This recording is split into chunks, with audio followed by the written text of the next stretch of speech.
Diane Fisher with CPA.com. I'm really looking forward to our discussion this morning around sales and use tax and the landscape of sales and use tax, how it's evolved, and the accounting firm opportunity around helping clients and guiding clients in this specialty area. With me, I want to introduce my guest. We have the pleasure of discussing today with Diane Yetter, founder of the Sales Tax Institute. Diane, if you don't mind, just give a brief introduction of yourself as well as Sales Tax Institute. Sure. Thanks, Marianne. And I'm very happy to be here with you today.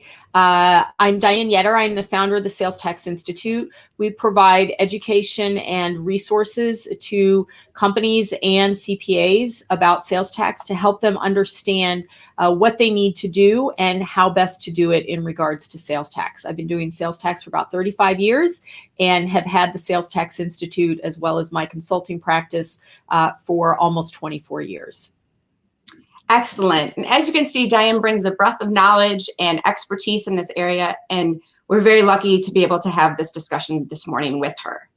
You know, Diane, as I think about the landscape of sales tax and kind of where it's evolved, it's amazing. We're coming up on the 2-year anniversary of the Wayfair decision. And I think you and I, who kind of live and breathe sales tax, it's one of those areas we can think back and go, huh, I know where I was when that decision dropped, and I know what I was doing at that time. But a lot of things have evolved since those 2 years. We're seeing some new terminology come out around economic nexus, marketplace facilitation, and marketplace facilitation collection laws.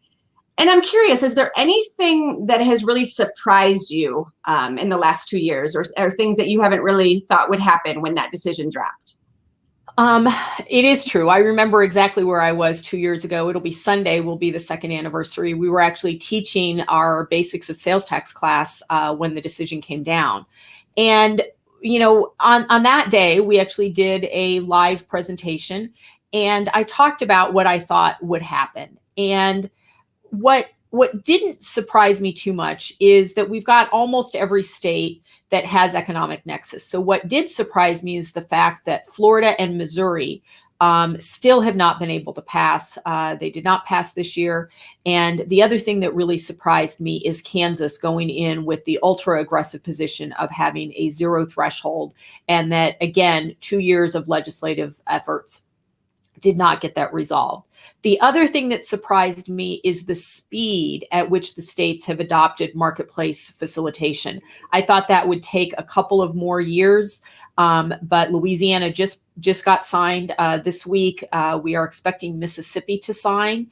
And so then that would leave Kansas, Missouri, and Florida as the three states without marketplace facilitation. So I thought that would probably take another year to really get that volume of states through. So those are my 2 big surprises. Or 3, I guess. So Marianne, as we kind of think about that and we look to, you know, who are advising these companies, I know that you work with helping accounting firms establish sales tax practices. So what are you advising those firms that are coming to CPA.com to find out how to start building a practice in order to support their client sales tax needs? Absolutely. And you're right. I think all of these changes we've seen over the course of the last 2 years has really kept everybody on their toes. And one of the areas, and I kind of look at the role of the accounting firm in one way, and that's really the trusted business advisor. Accounting firms have an opportunity with the relationships they have and the visibility to their clients to be able to truly understand their clients. They know their clients best, right? So when we talk through this idea of what is the role of the accounting firm and how can accounting firms help, it's really understanding the client's business. So what is their growth? What is their expansion? Are they growing? Are they expanding in products or services? Maybe their growth and expansion is across state lines, you know, to new jurisdictions, and understanding where does their liability fall in those jurisdictions. And then also having visibility from an accounting firm perspective into your client's sales. So sales by state, sales by jurisdiction, maybe it's even locals. So there's a lot of local counties out there that have specific sales tax obligations. So understanding that. really what is the client doing today? And with that visibility, these firms are able to really help the client get sales and use tax on their radar and guide them at that point. And I would say one thing, and a lot of firms will ask me, what if I'm not a sales tax specialist? And really it's the idea of, it's okay not to be a specialist in this area, but having that visibility and having that relationship with the client, you know when you need to bring it to a specialist. So being able to create those partnerships and those relationships with individuals or other firms that have that specialty. And with that, Diane, as we think about the trusted business advisor, I don't want our firms to just think, Wayfair and the Wayfair decision. We've gone through a lot as a community in the last few months, and we're hearing a lot of conversation, obviously, around the impact of business closures, obviously due to health concerns over the past few months. But we're now really starting to see data come in around state budgets and seeing some of the shortfalls that these jurisdictions are having in regards to their budget due to the global pandemic that we've been in. So I'm curious to gain your insight. How do you think these states are going to react with sales tax to kind of fight a little bit of these budget concerns that they have? And Marianne, that's a great question, and something that we're starting to talk about a lot more, and we're seeing in the press a little bit more.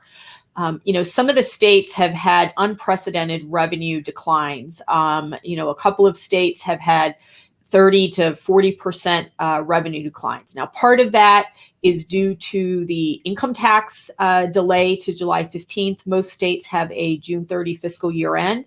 And so that pushes all of those collections that normally happen in April into the new fiscal year. So that's part of it. But the other part of it is the shutdown of the restaurants and the bars and the amusement types of activities, as well as retail, that sales tax has really declined. What has offset some of that decline is in the states that have economic nexus and have marketplace in effect, that all of the online business that increased did generate some revenue. But what we think we're going to start seeing, and we have seen it starting a little bit, and a couple of states have been fairly aggressive already, is when is the Wayfair honeymoon over, as we kind of refer to that. There's still a lot of businesses that are not yet registered, and they are trying to decide, what is this start date that I should use? Should I use the actual original effective date, which the earliest date is New York, goes back to June 21st. A large number of states came on October of 2018. And what most people have been doing, and what most states have kind of allowed to happen, is you register as of today, is the date that you start registering.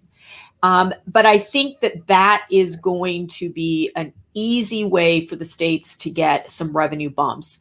If they look at people that are registering today, we're in June 2020, if they should have been registered as of October of 2018, they can get almost 2 full years of additional revenue out of those businesses.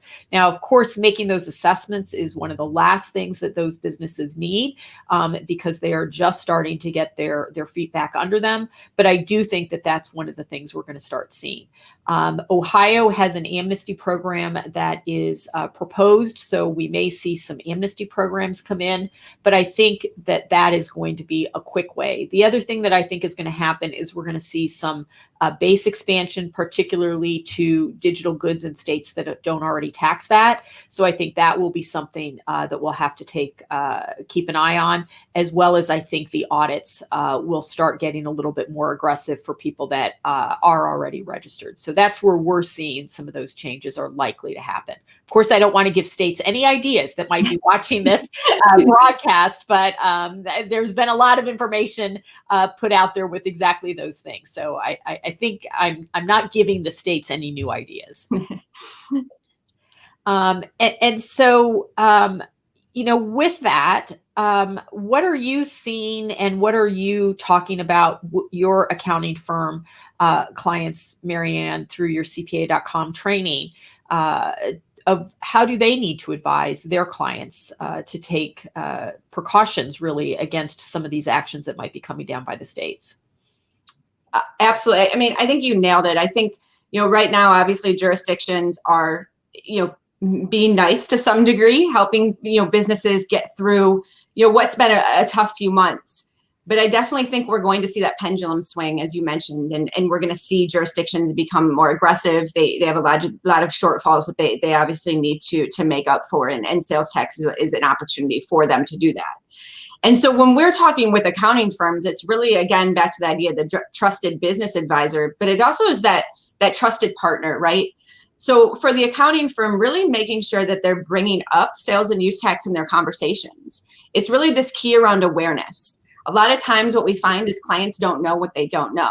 They often believe that they are in compliance, and most of the time they're not. And it's not something that they're aware of in terms of keeping up with all of these laws. Diane, you did a great job of just outlining some of the states and how they are different, especially with marketplace facilitator laws and economic nexus. And it's hard for any client to stay up to date on that. So really being this trusted partner, communicating and having open discussions with clients, questions around what your clients are doing, advising them and guiding them. And it's truly awareness. We always say, don't push it under the rug, especially now, because we do see that pendulum swinging, and we do see those states that are going to be more aggressive. By ignoring it, the firm could potentially be putting their business clients at risk for large penalties and fines. So we want to make sure that there's open dialogue and open communication going on between both the accounting firm and the client in terms of the partnership.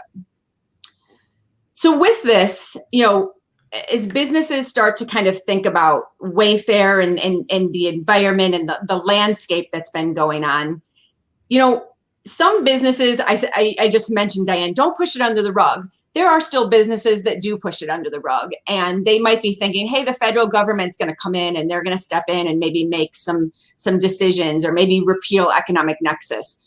What are your recommendations, or what are your thoughts to businesses that think maybe there's going to be some interaction or something that drops down from the federal government on this?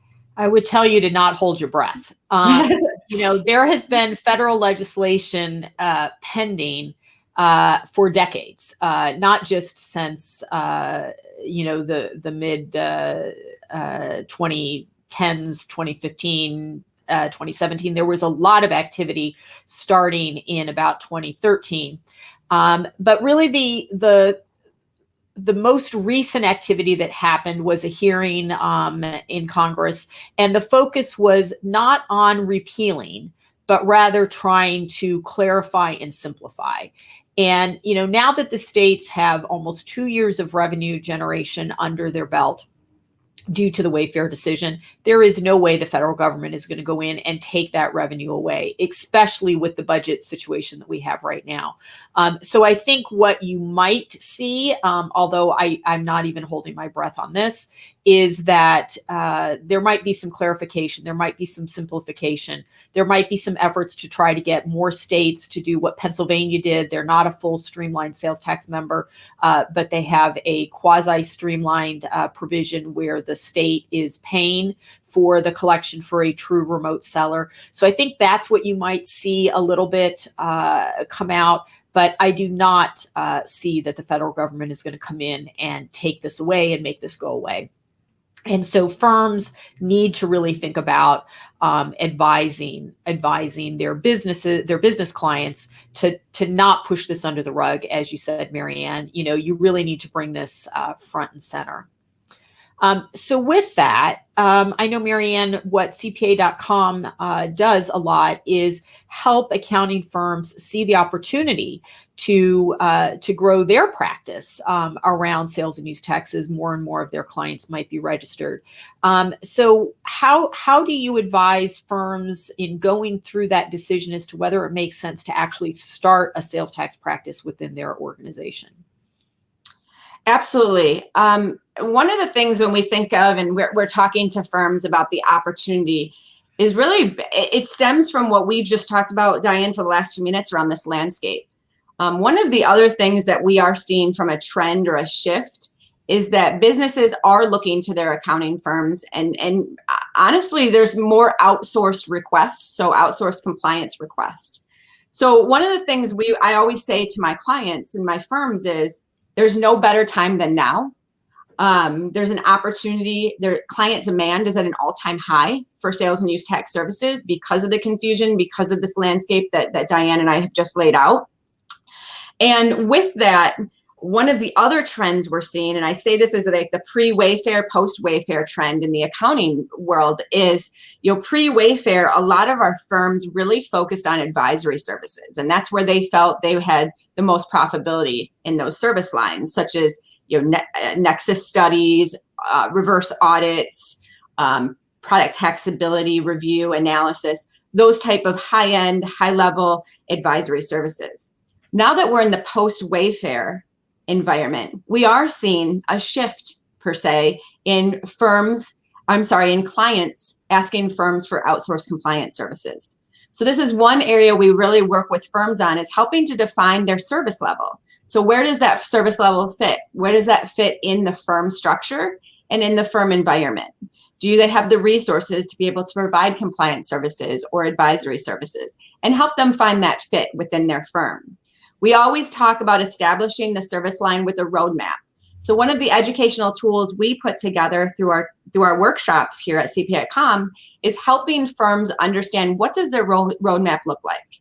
And that can go from defining their business plan around services, compliance advisory services, getting employee buy-in within the firm around the opportunity, helping them evaluate technology. So what are the technology options and how can they use technology to better service their clients, as well as using technology from a compliance standpoint to make it so they're more efficient and they're more streamlined so that they can do compliance in a profitable way, especially outsourced compliance.